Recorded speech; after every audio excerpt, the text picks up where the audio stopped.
Hi, everyone. Happy Monday, and welcome back to another episode of the Pageant Sit Down. My name is Regina Lena, and I am your host, and I am so excited for you to be here with me tonight. But more importantly, I am so excited for all of you to meet one of my other pageant sisters. I know I bring them all on, but why not? We're here for a Pageant Sit Down, right? So I'm really excited for all of you to meet the reigning Miss Teen Galaxy Canada, Chloé Arsenault. Hi, Chloé. Hello, everyone. My name is Chloé Arsenault. I'm the Miss Teen Galaxy Canada 2020-21. I am so excited to be on this show and to kind of give everyone a feel of my world and what it's been like in the pageant, experiences I've had, and kind of who I am. So I'm excited to be here. That's awesome. Well, Chloé, I'm so happy for you to be here. First off, I know you usually work Monday evenings, so thank you for taking the day off to be here with us. You wanted to get the people to know who you are, so my first question to you, Chloé, is tell us a little bit about yourself.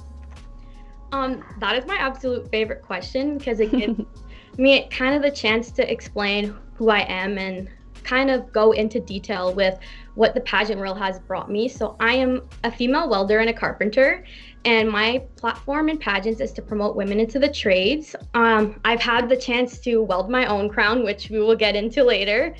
And I've been able to compete in welding competitions. Personally, to me, I know it's hard to navigate through a man's world. I've faced problems. I've kind of came above them. And I just love to speak about this platform since it is something happening in our society today. And we need more leaders to be out there to promote women into the trades. I am actually taking a new program next year in college. I'm going to be a civil mining technician. So my plan for that is to further myself into a career in the mines. I've always visioned myself being a miner, and I cannot wait. I know I'm gonna have a hard hat. I'm gonna work underground. Like, that is my dream, it's my goal. So I'm super excited to pursue a career that is gonna lead me to that path. And I'm a hockey player. The list goes on. I've always been the type of girl that's in more of male-dominated spaces, rather if it's in sports or the type of things that I like to do. I do quadding, sledding, so really an outdoors girl. Really, set aside from the glam, I have like two different worlds. You definitely do. When you say mining, automatically in my mind, I thought of Snow White and the Seven Dwarves. I don't know why, but that's where it automatically brought me. But I see you like you can be Snow White, but you can also be one of the miners. It's really awesome. Well, that's great that you have finally found what you want to do, and I'm really excited for you. You go from a crown to a hard hat. That's awesome. I'm actually the only girl in my program for next year as of now. No way. So, I mean, I'm excited. I'm not scared at all. I've been in those types of situations. I think it's going to be awesome. I will probably be the one pushing the boys around more than it's the other around. So For sure.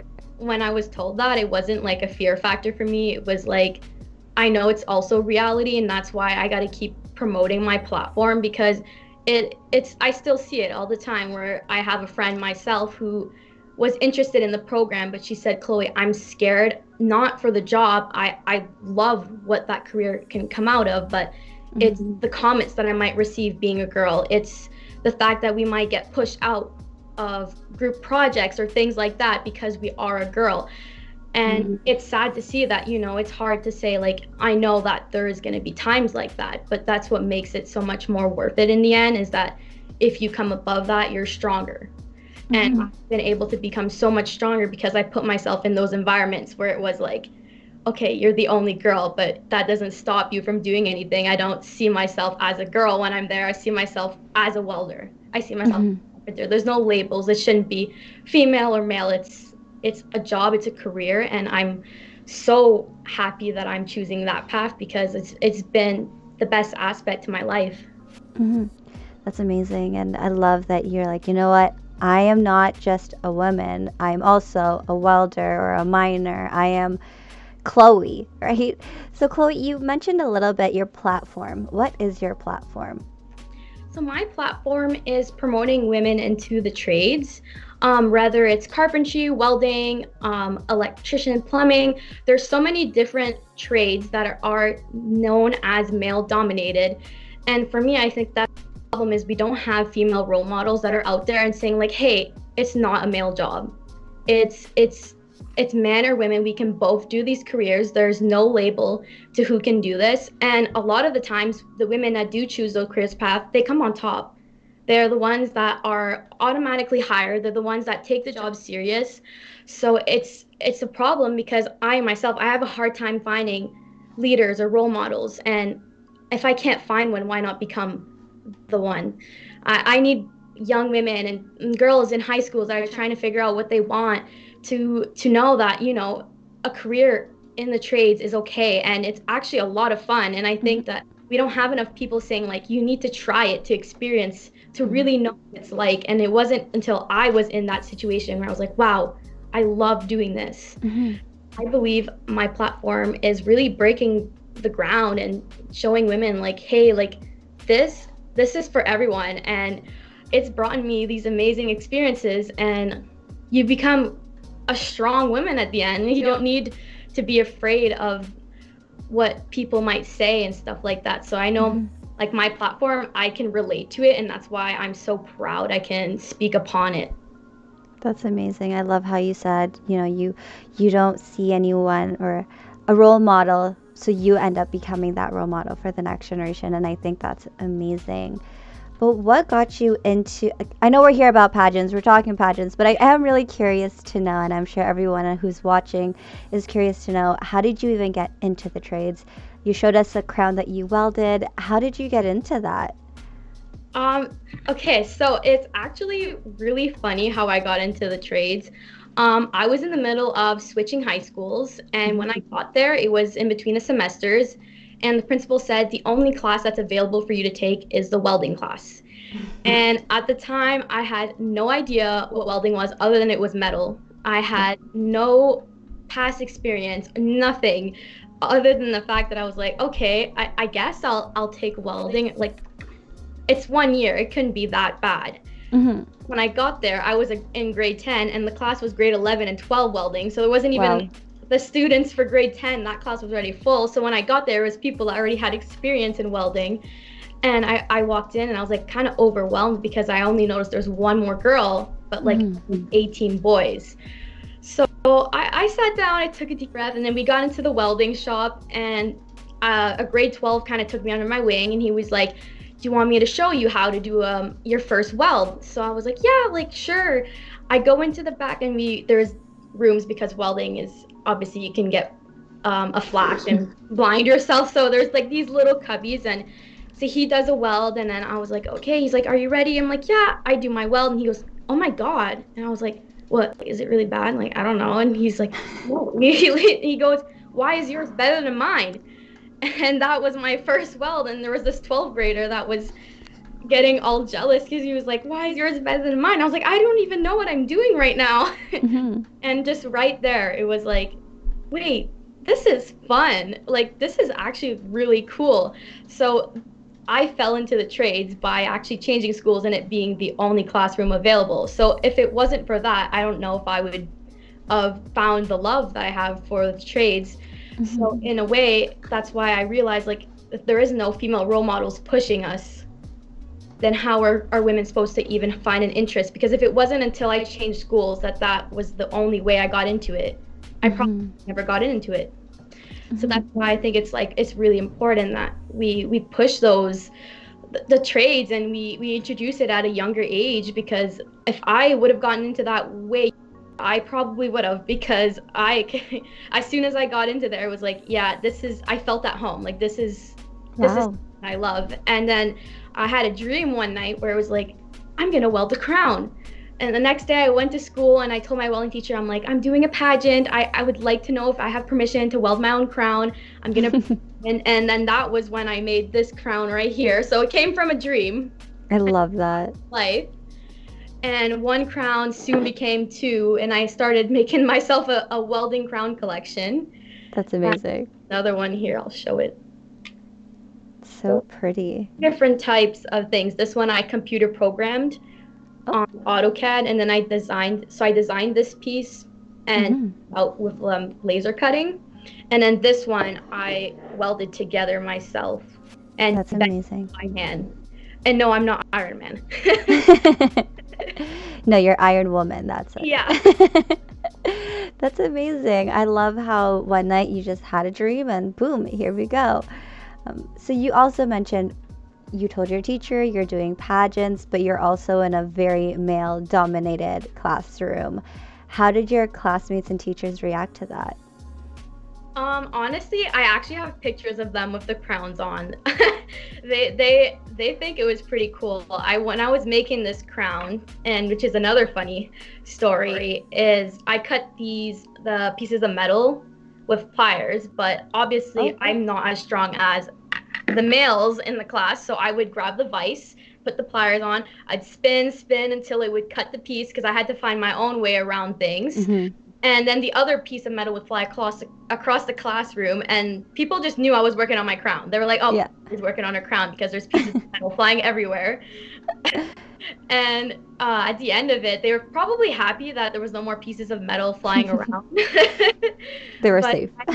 Honestly, I had kind of support from the students. The teacher was the one that really supported me the most. He thought it was like, as soon as I told him, he's like, "Yeah, right on, like let's do this."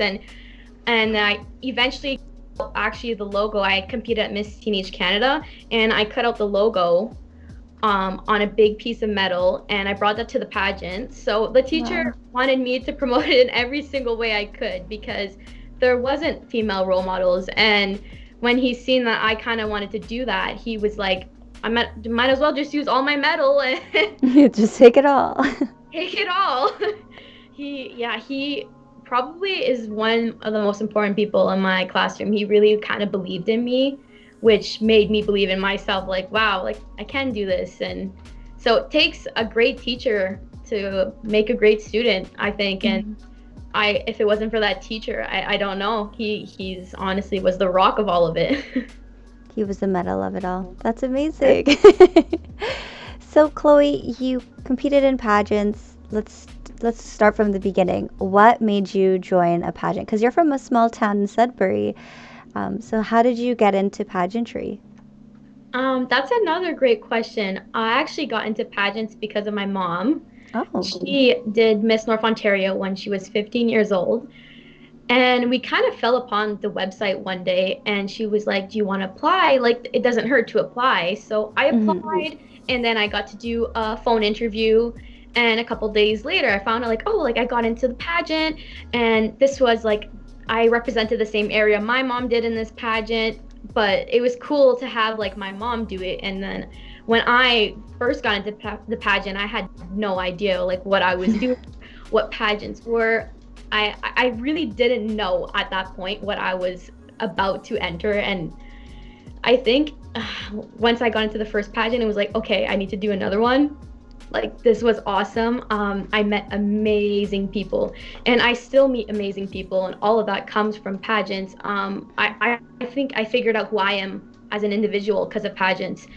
And I know before the pageants, I probably would never be able to public speak in front of a classroom, and now it's like 500 people, or there's these huge events that I do public speaking, and it's all because of the things that I got to learn from pageants and how to become a leader, a role model. And so my mom got in the pageant, and I did my first pageant. It was really, really fun. I started my first pageant with 3-inch heels, and now I have the tippy tops, the like 6 ones. Because I was a hockey player at the time, and I was like, I've never worn heels up until that pageant. So I was training upstairs on my own, trying not to fall. I was like, walking the street around. I was like, it's okay, I won't fall, hopefully. And from there, it was like I had a vision where I was like, I want to be a title holder, not because I want to be a title holder, because I know I have something important, a message to spread. And it didn't matter for me how many pageants it would take. I knew that that was something I wanted after my first pageant. So it took the the determination to get to where I am today. I lost 4 pageants before winning, and I think I wouldn't want to have it any other way. I believe learning to lose makes appreciating when you win so much more, because I feel like I worked so hard to get to where I am now. And I know it's safe to say that I worked for my crown, because I put in the effort, and when I went wrong, I figured out what I could do to go right. So the first pageant was like, okay, this is something that I want. And then after that, it was like, okay, what can I do better? What can I improve on? So every pageant, it was like figuring out where I went wrong and how I can do that right. And I mean, there was points where I was like, is this really worth it? Like, can I be a role model who's so different from your typical pageant girl? And I had to sit back and tell myself, yeah, that's what I need to do, because we need to have more pageant girls that are super unique, and that's what I should stand out for. So I know it was like, there was points where it was like, it was hard and it was devastating, but then there was points where I told myself, like, hey, like, you said the first pageant that you wanted this, so you just got to stick to your initial saying, and you got to work for it. So I mean, at the end, it's like crazy experience. I wanted to win for me, but I wanted to win for my mom, because it's something that she did. So it was like, I wanted to do it for the both of us. And she's the first girl I put the crown on right after I won too, because it was for me and my mom. That's amazing. I say it all the time. I would love to see your mom compete again. You showed us pictures in our group chat of what she looked like when she competed and when you competed, and it's just so sweet. I would love to see her on. So if your mom's watching, I'm sure Cindy's also waiting for you to fill out the application. We're all here waiting. She's probably going to kill me though. But anyways, no, it's just so great. You know, you had this determination, you know, you set off, this is what I want in life. This is what, it's similar to your crown. You dreamt about it and then it happened. You had this vision of what you wanted and where you wanted your life to be, and then you just kept going until it happened. So I think that's amazing, and I think what you're doing is great. Has pageantry and welding, have the two worlds ever collided? I think, honestly, no. I don't think the worlds have collided, because they're so different.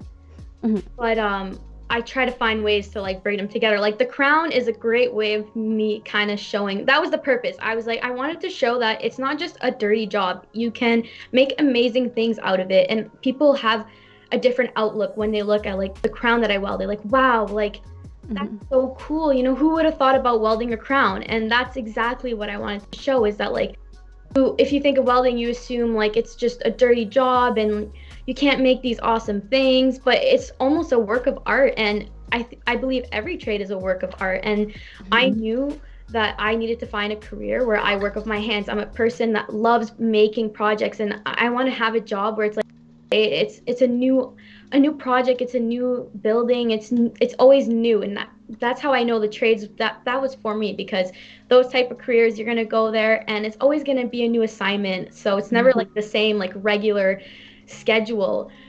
And that's why it's like, it's hard to collide, I think, welding with pageantry. They're so different but unique in their own ways. And I think like I'm like literally split in half. I have like my trade side and my welding side, but like I try to bring them together. I've worn coveralls on stage before, so wow, I've done that for a fun fashion. I have like steel toe boots that are heels for like kind of the spread really too. Everyone loved them. They were really cool. They're very tall too, so it was really awesome. I wore those on stage during Miss North Ontario for the fun fashion, because for me, I wanted to make a statement. So I got purple coveralls. We got reflectors put on them. Love that. It was mostly for the message that I wanted to wear those on. I didn't want to wear a purple frilly dress. I told my mom, I was like, no, like I want to wear coveralls on stage. And she was like, okay. So next thing we knew, we were in Toronto just shopping around one day, and we found one set of purple coveralls, and the colors for the fun fashion was purple. And then she was like, well, this is your chance if you want purple. Yeah. They're right here. And it was like the sign. I was like, yes, we are going to take these purple coveralls and I'm going to wear them on stage. So I do have those pictures, and they're really, really cool. I put on some safety glasses, And when I got to the front of the stage, I like took them off and stuff. I did a whole twirl in my coveralls. Wow. Was I mean, I felt like it was an impact, like it was a message when I wore it. So for me, it was like everyone in the crowd was like, "Oh my God," like it's not she's not wearing a dress, she's wearing coveralls. So That's awesome. I tried to collide them, even of different things. I found like different ways, but I find they don't really collide in the aspect of what they are. No, I think that's awesome, and I'm just so mesmerized by how you take your vision of what you want in life and your stance in life, and it's just so inspiring to hear that you're so young, you're still in the teen division, and that this is where you want to take your life, and I think that's awesome. I actually do have a few questions from Instagram that I do want to ask you. One of them is being, what is the biggest issue teenagers are facing today? I'm going to start with that just because I mentioned that you were a teen. So, what is the biggest issue you guys are facing today? I think personally there is like many issues, social media and other things, but personally to me, I can relate it to my platform. I think about discrimination with women towards male dominated careers. I've been a victim of it myself being a woman. I mean, as much as I say I love what I do, been moments where I've had to face those type of things. And I believe that it's also the current issue on why a lot of young women, especially teens trying to figure out what they want to do as a career, stay away from trades because of the discrimination, the fear, not knowing really kind of what you're walking into. And that's how I felt the first day that I walked into that classroom. I had no idea what I was walking into. And I'm sure a lot of women would be welders and carpenters today if it wasn't for that discrimination. So for me, I think the biggest issue is that we are still considering those careers male dominated, and we don't have enough push for the girls to say, like, as a teen, like trying to figure out who you are, maybe I should try welding, maybe I should try being an electrician. But like those things, they're not spoken about. So for me, I think it's the discrimination where we're like, we don't encourage so much. Rather, we just, tell women like, oh, become a nurse or go for more a natural path. Like you don't want to work in the trades. Like that's a male job. These are all things we still hear today. And I believe that that's the biggest issue, is that we need to start promoting everything's equal. And I mean, an experience that I've had was when I was going for sponsorships in pageants. I tend to pick areas that are trades, since that's what I promote. And this one time I had my own pageant crown on and my sash, and I walked in, and normally I keep my crowns that I welded in a bag and I kind of take it out later and explain. So as soon as I walked into that one shop, when I got to the front desk, there was this guy that looked at me and he was like, "Oh, no, we only have men here." That was the first thing I was told. I didn't have a chance to say like, "Hey, like actually I'm promoting women in trades." Nothing. That was not even a hello. The first word that was told to me, and it was like, "Okay." And then I said, "Well, actually, like no, like I'm here because I'm a female welder and I take out the crown. My goal is to promote women in the trades." And then all of a sudden it was like full tone changed. They're like, "Oh, we would love to sponsor you." And like I think about it now, and it was like, if I would have never even showed the crown, they would have never sponsored me. But the first comment I was told is that we only have men here. So I went on, I wrote a speech about that, and I actually presented it in the pageant. I said, like, that is the problem we're facing today, is that people are still saying those type of things, and why we're still stuck in the same circle. It was crazy that like as soon as I started promoting the crown, he was like, "Oh my God, like yeah, like we would love to sponsor you," and all of that. But it was like, it was nice, like yeah, I got a sponsorship, but it wasn't until I started speaking upon like women. So that's why for me, I think the problem is still discrimination. That's surprising that he didn't even say hello. He didn't say, "What can I help you with?" It was, "Sorry, only guys here." It's 2021, people. Come on. It is, and it's so like, we look back, and I mean, women starting their careers was actually kind of in AIDS back Mm-hmm. into in the wars when everyone was gone. The women were the one that took on those careers, right? And then Mm-hmm. when they came back, we pushed them out aside. We were like, all the guys are back. Like, we don't really need you guys working here. And like, I think people are still set in their old ways where they believe in that, and that's why like our new generation needs to be the reason that that doesn't happen anymore. We need more girls that go into those fields, because eventually it won't be discrimination. We won't be hearing those comments anymore if there is enough women in there. Yep. And that's the problem, is we don't have enough of them. Mm-hmm. And we need more girls to like become confident and like overtake, and and that's Exactly. when we won't need to fear those comments again. And I can guarantee there'd be so much more women into the trades if it wasn't for the fear of not knowing.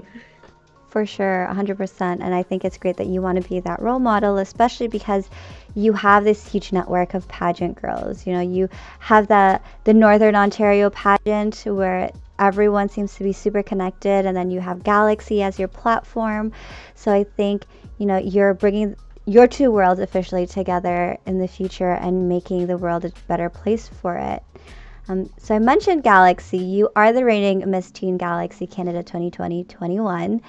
Another question from Instagram was, what has been your favorite part about your reign so far? Oh my gosh.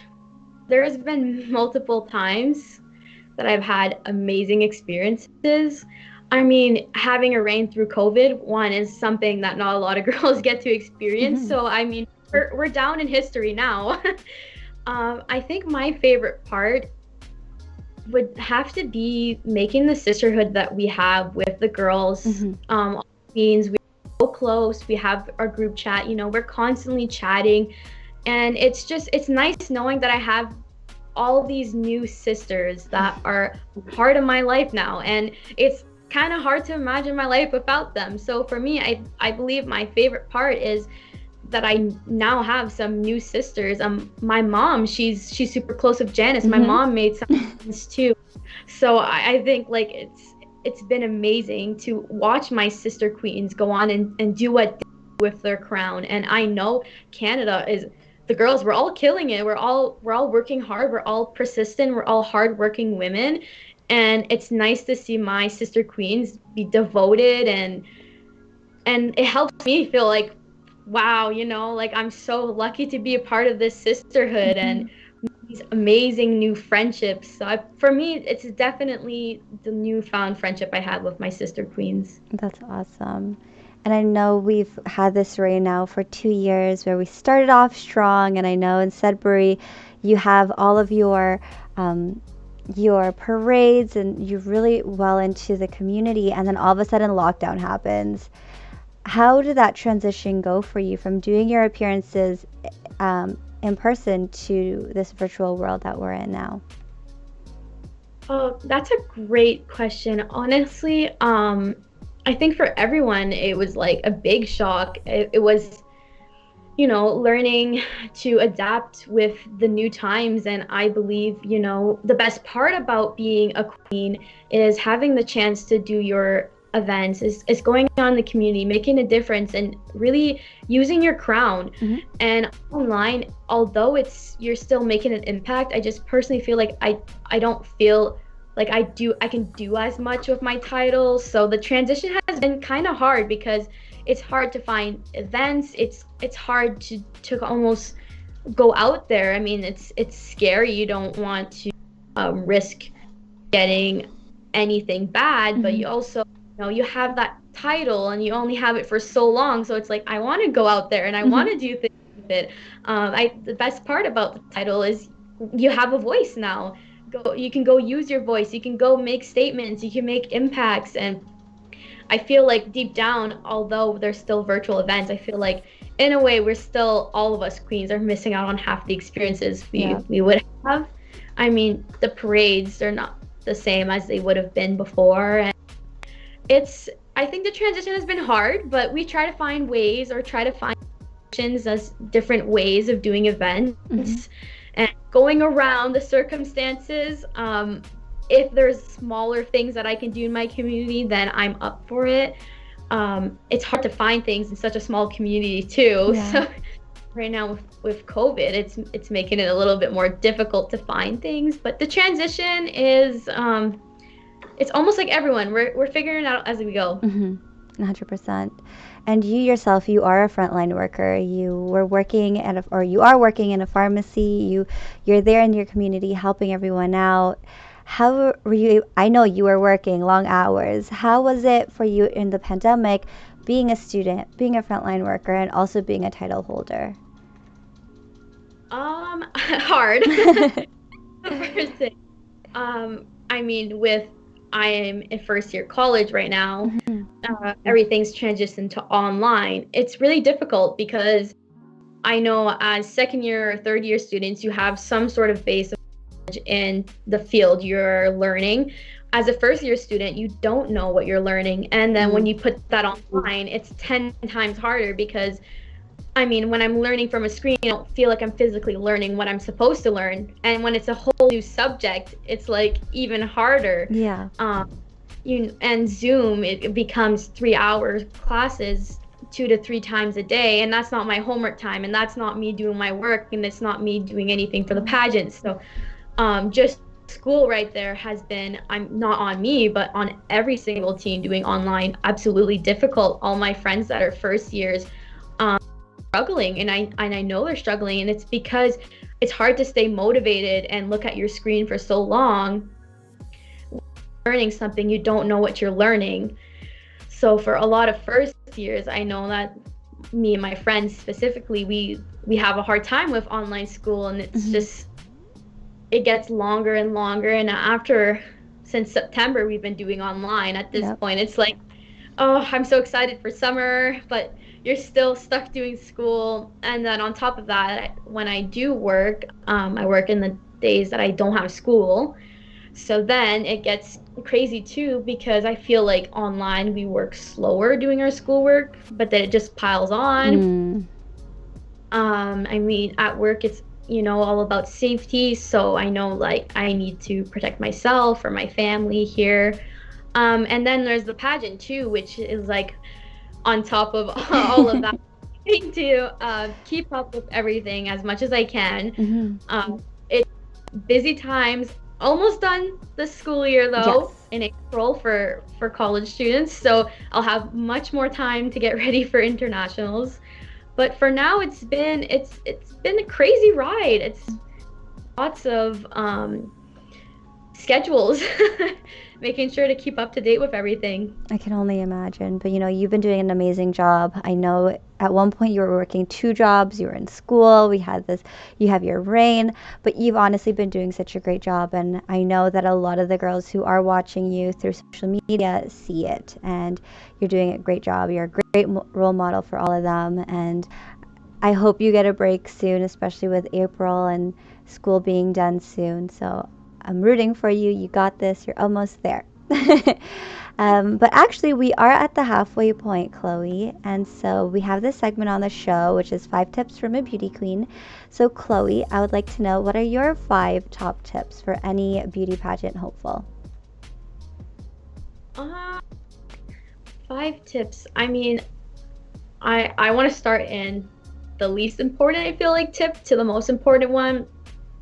So first, I believe is planning your wardrobe like in advance.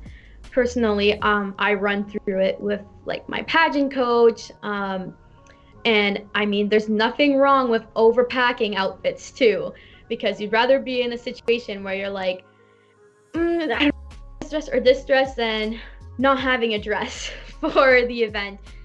Also, always trying to have outfits through the day, so you can kind of, when you're in a pageant, you always want to be standing out. So if you have like a different wardrobe for the dinner evening and for rehearsals, really kind of like planning a bunch of outfits. And even if, I mean, I go to a pageant with so many suitcases, I swear I could bring as much for 3 people to come with me. I mean, it's been like that at every pageant. I have a suitcase just for my heels. So the first tip is definitely bringing more than you should, probably, outfits.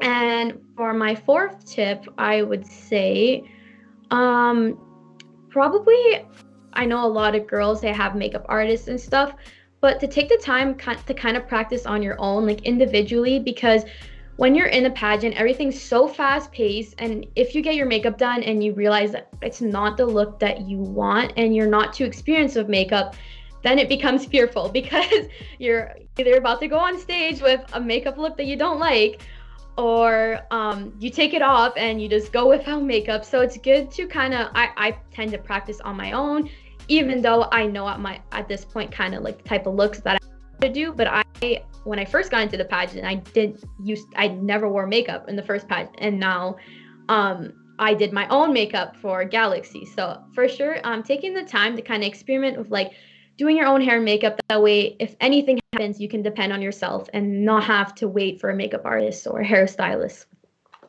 My third tip would be to practice in your heels. That for sure, I mean, every girl can relate. I mean, go over and over and over doing pageant walks for bikini, fun wear. They're all different walks, so kind of just getting to know what positions you should do, like what poses you should do. So kind of really having an idea in your head for the pageant, where you're going with your poses. I tend to do that all the time. I go over the pageant the year before and I see, okay, the girls, this is where they're posing on stage. Chances are it might be the same thing the next year for the main pageant. It might not be, but if you practice, then you're ready. My second tip would be, what could I think having snacks and water. Definitely snacks and water. I always have, especially when it comes to rehearsals, I pack a little bag. I have a water bottle, little snacks, because I mean, sometimes it's go your day and you don't have time to go get a meal downstairs or go to just somewhere to go eat. So I think having like little granola bars and water is essential, because some days are crazy. You don't see them, they fly by. So for sure to have water, snacks, keep hydrated, keep yourself not from starving. And my most favorite tip, and the one I always come back to, is be yourself. And I believe that's so important because judges can see if you're being someone else. If you are yourself, you will shine so much brighter than trying to be someone you're not. To stick to the values that you think are important. So I know that the judges, they look for someone that's authentic, and it shows through your personality. If you're being yourself, we 100% see it. So that is my most important tip, is be yourself throughout the whole pageant, throughout the interview, any moment in the pageant. That's awesome. Those are 5 amazing tips from Chloé. Chloé, quickly, if people wanted to follow you, say they have more questions that they want to ask, where can they find you? So they can follow either my Facebook page and my Instagram, which is Miss Teen Galaxy Canada. I also have my personal pageant page, which has been from the beginning of my pageants up until where I'm now. So it has my entire journey. And that one is Miss Teen Galaxy Canada 2020. Perfect. So I was just checking, but I do have them in the description below. I will add your other pageant page on there. So after today's show, make sure you follow her and follow her journey, because Galaxy Internationals is in 5 months. It's crazy to think we're less than 130 days till Internationals. Chloé, what have you been doing to prepare? I know you mentioned you have a trainer. What else have you been doing to get ready for the event? That's a great question. Personally, I know for me, when it comes to training, it's just really taking the time to focus on myself. I find sometimes like pageant girls get in the moment where, oh, like I need to check my competition, or oh, I need to look at what other girls are doing. And then you start worrying about how good other people are doing, and you kind of start to forget about yourself. And I think that's the biggest problem, is a lot of people, they're so worried about their competition, they're so into it that they kind of forget, like, instead of using that time worrying about what someone else is doing, you can take that time on yourself. So for me, I avoid at all costs looking at who in my in my division, what are they doing? Because that's nothing more than stressing yourself out before a pageant. So I take the time for myself and I figure out what I need to work on. And I mean, I'm not saying don't be friends with the girls in your competition or anything, but avoiding trying to worry about how good other girls are doing just because someone has the top fundraiser or has the best evening wear or has the best gown does not mean she will come on top. And I think a lot of people, we forget, like, oh, she has such amazing wardrobe, like the judges are gonna love her. And it's hard because you're like, oh, like I don't have the money or I don't have this, and then these are all things that you're doing to stress yourself out. Your wardrobe will not bring you that crown. If you did it's the things that we forget about, you know, like we worry about these little things when we could be focusing all of our time on ourselves. So for me, it's just kind of figuring out, okay, like I'm gonna work with my pageant coach on this and that, like the things that I need to work on personally. So I avoid stressing myself out in that case, and I just take the time to kind of, okay, like we'll work on interview tonight, or we'll work on my walk tonight. So really focus what I need to do. That's awesome. Who is your pageant coach, if you don't mind me asking? My pageant coach, her name is Joan Hart. She's been doing pageants for 45 years now. Wow. She's also part of the Miss Universe Canada board.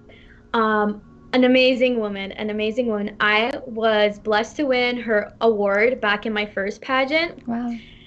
And with that, it came like kind of coaching packages, and it started really like that, and it grew into almost like she's my second grandmother.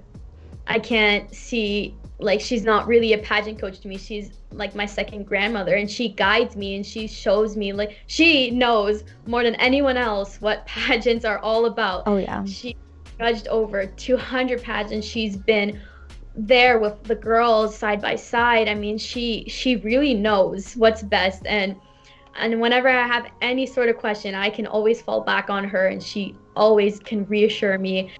She told me, she's like, you're there's no way I don't see you not winning this pageant. She's the cutest, sweetest little, I can't even explain her in words. I mean, amazing. She looks great. She's 86 years old, and I mean, honestly, wow. She still wears high heels. She still gets her eyelashes done. She still does her hair. I mean, yeah, she has a better wardrobe than me at the end of the day. So yeah, for sure. Joan Hart is like the legendary here in Canada, for those who don't know. I met Joan back in 2013 when I did Miss Earth Canada, and she's been nonstop since, and so you are definitely in good hands. But that's just so sweet how most people have a pageant mom, you have a pageant grandma. I think that's just so fun. I know of COVID, she's very, I mean, for her age, she's looking out for herself. Mm-hmm. So time to time, I try to make these little baskets and deliver them to her front door. Aww. So last time I actually did it with Sarah. She's competing in Galaxy next year. Mm-hmm. She knows Joan super well too. And I told her, I was like, hey, like we should make a little basket for Joan because she kind of tends to stay home. So I want her to pass time. She loves painting. So we put together a little basket with canvases and paintbrushes, and just little things that she can look forward to. Last summer I made her a little basket with flower seeds so she could plant a garden, go something to do during the day, you know, go plant her garden and then go ahead and water it every day. And she would send me pictures like, oh look, they're growing. And so it was really she's amazing. So I know that for her these are tough times, so I try to do little gifts to kind of bump up her spirits. So hopefully soon we'll all be able to go see her. I know there's lots of girls here in Sudbury that are waiting to see her, and she's got stories of pageants from years before, crowns all over her house. Downstairs, I mean, she has books about everything. Wow. She knows Natalie Glebova, who won Miss Universe the last time Canada won. Mm-hmm. she actually has like a personal sock that she sent her, and Joan like told me stories about her. So Wow. knows almost everyone at this point. She So does. it's, yeah, I can't even explain her on. She's so amazing. She really is. So, it's COVID, your coach is in isolation. How do you prep yourself to be like, all right, 5 months to go? How do you get through that mental state of my coach is busy or my coach isn't here in person with me? What do you do? I personally think right now, I'm more focusing on like wardrobe and kind of what I can envision myself wearing on stage. So for now, I'm focusing kind of my point on what choices I have and kind of where I'm going with for internationals. I've always been someone that kind of is independent. So I always, before I had a pageant coach, I did 2 pageants. So even then, I was always kind of taking the time for me and working my own walk upstairs. I would tape my own stage. Wow. And I would take time. I made my own spot of pageant. So really just having fun with it. I mean, filming myself, figuring out, okay, I don't like what I did here, so I'm gonna go over it again, record myself again, and if this is good enough, then I can send that to my pageant coach. So kind of, I mean, we're all finding different ways of figuring out how to improve ourselves, especially in these times. So I think the one good thing is that we can almost reach out to anyone now because people all online. So coaches that we can have are through virtual now. So I mean, most people are so used to having their pageant coach over that we never thought about like Yeah. do like a virtual type of training. So I mean, with that comes new opportunities. So definitely like reaching out to more women and getting their opinion. So for me, it's just kind of like filming myself with my walk and seeing, okay, like this is, I got to work on this, and that's how I've been doing it through COVID. That's awesome. I'm really excited to see how you do at internationals because I know you've been prepping for a long time. As you mentioned, you've done 4 other pageants before this, so I'm really excited that you now have this opportunity to represent Canada on a national stage or international stage, sorry, with such an amazing platform. Question, are you bringing your welded crown with you to internationals? That is a really good question. I'm not sure if I will bring it into the interview room. I believe I will bring it if I can. I don't know if it'll be anything through the airport. Oh yeah, true. To bring it, but if I can, I mean, I would love to bring it for, I mean, if the girls want to see it too. It's, for me, it's like kind of my pride. So I love to have people see it. I mean, I've had amazing reactions so far, and I just love seeing everyone's reaction when they see it and they're like, wait, you made that? Like, that's so cool. And all the, I mean, it's so unique. So for me, it sticks on my platform. So I hope I can bring it. I would love to bring it. It would be pretty cool. It would be. I would love to see it in person because I've only ever seen it virtually. But you're also very crafty. For Christmas, you actually sent all 7 of us, including our national director, Cindy, teddy bear versions of ourselves. And you created sashes to go with it that matched ours. Have you always been crafty and just loved working with your hands? I've definitely always been someone that loves doing crafts. I've been making bracelets since I'm 3. Every summer, me and my friends, we run around the beach. We make bracelets. We fill up our entire wrist up to like a point. We keep it on all summer, and then when September comes, we cut them all off, and then we do it again every summer. So I've always been someone that's super crafty. I used to make teddy bears out of elastic when Rainbow Loom was a big thing. I made these huge teddy bears back then, and I was super young. I was in probably like grade 6, making big teddy bears. So I mean, I've always loved making crafts. Mm-hmm. As for the teddy bears that I made for everyone, it was actually a gift I received at my first pageant, and I one day thought about how great of an idea that was, and I would love to do that for this my sister queens as well. So I received a bear like that in Miss North Ontario, and I thought, like, you know what, that'd be a great idea if I did that for the girls because it's so cute. I mean, it's personalized, and Mm-hmm. it's a great gift. It's a good idea. I mean, Mm-hmm. hopefully if we can do a photo shoot, it would make a really cute photo shoot of all of us. It would.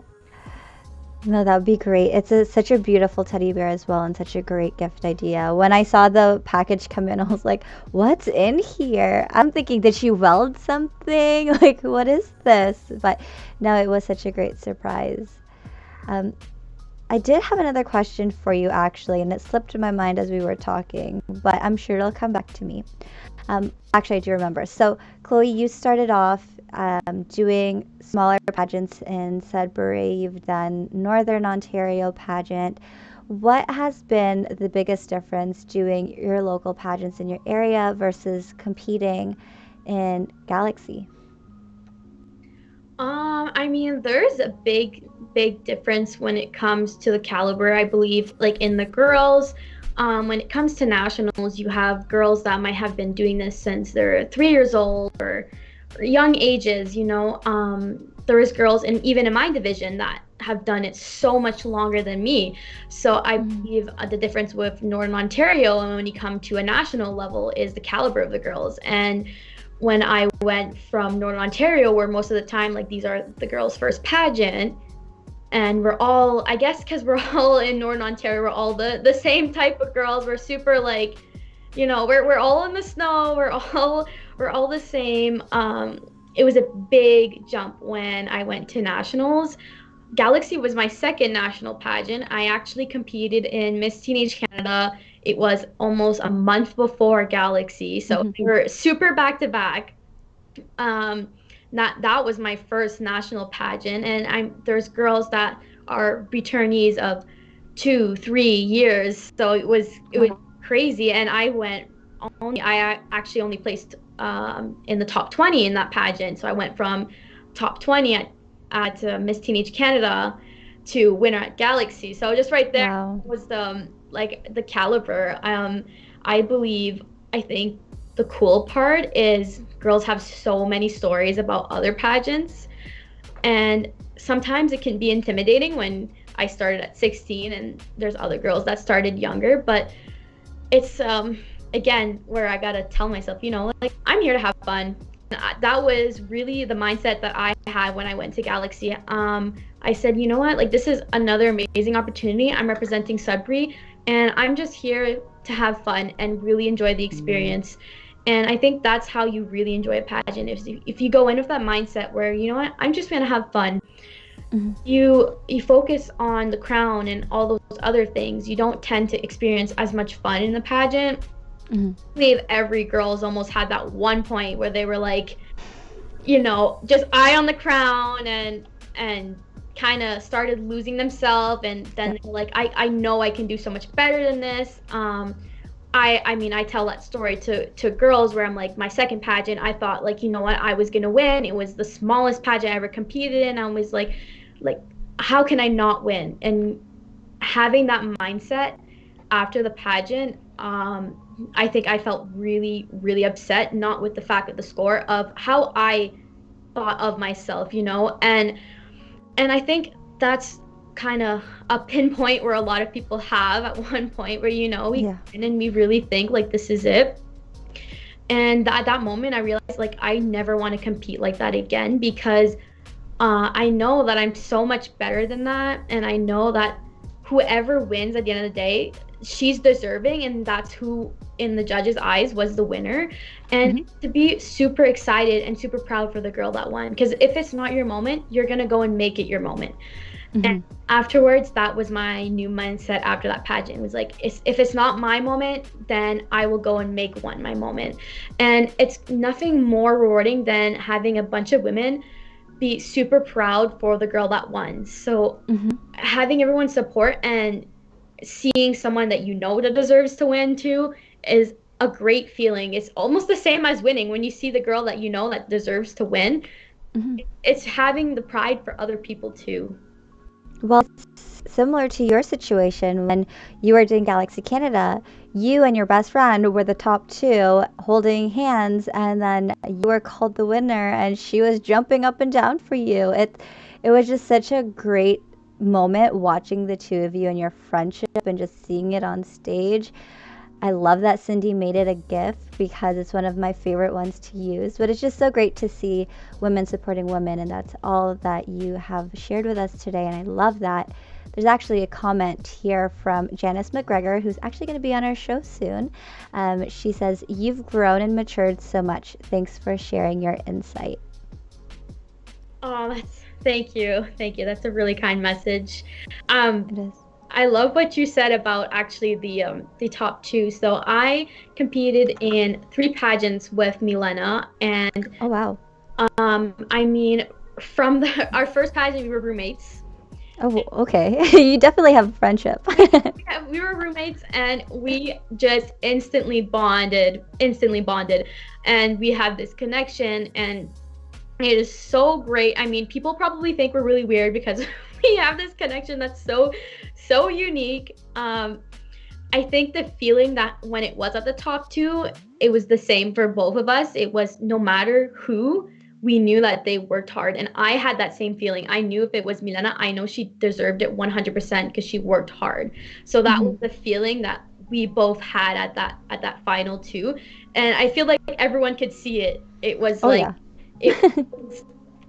I mean, no matter what had happened, like I mean, I'm so thankful to be able to stand up there with someone that I know worked so hard.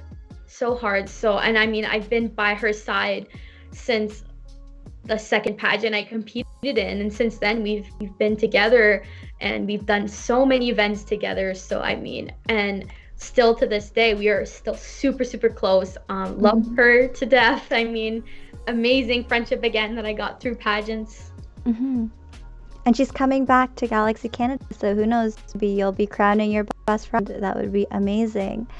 And speaking of Galaxy Canada, while we start to wrap things up, Chloe, I know there's going to be a lot of them who are watching and wanting to know more from you. So if you had anything to say to the 2020-2021 teen delegates, what would you tell them who are watching?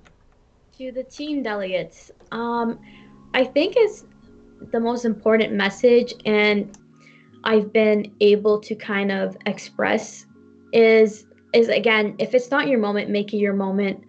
I've been through pageants been able to help women. I actually, in one pageant, I had one roommate who had a lot of anxiety when it came to stuff like interview, and this is one of my personal favorite stories I love to share. We were all downstairs, no one could find my roommate, and the director of the pageant, she's like, "Chloe, we can't find her." So I said, "You know what, I'll go upstairs, I'll go see if she's in her room." And when I got up into the room, I noticed she was just in bed, and she was almost like crying to the point like she did not want to do her interview, and she was ready to drop out of the pageant right there and then. No. And I mean, it broke my heart, obviously. I mean, some people have severe anxiety, so you can't stop how you feel when it comes to stuff like interview. It's overwhelming. And I said, I'm like, "Girl, the judges are not here to judge you. They're here to find out who you are." And I said, no matter what the outcome of this pageant is, I'm guaranteed that most of your friends will not be able to say that they did an interview in front of 6 to 7 judges.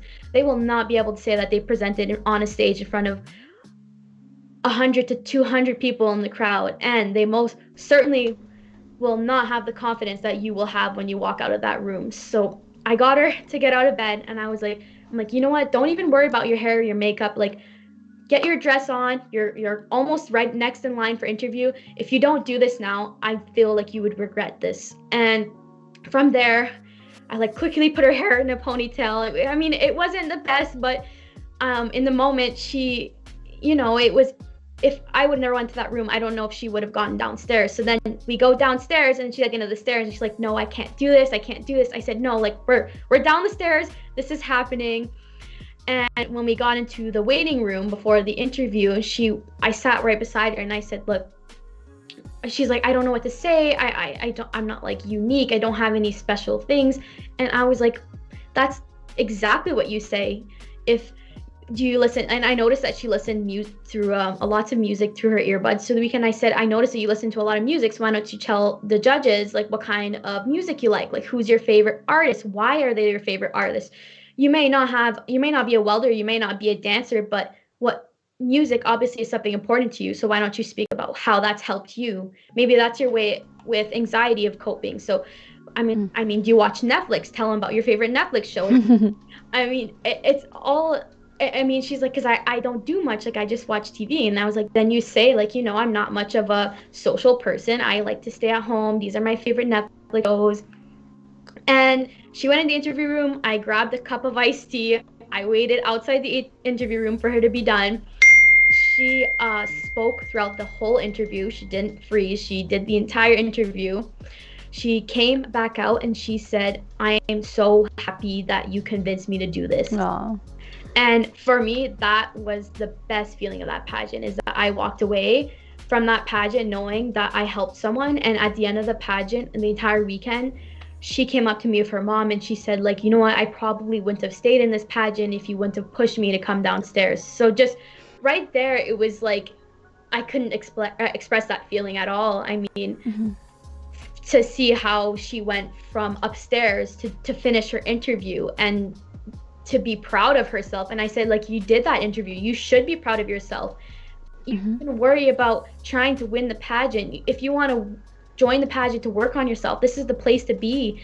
And you have to push yourself through these boundaries sometimes. And she finished the entire weekend. So, I mean, it was relieving to know that sometimes just a little bit of cheering words can really make a huge difference.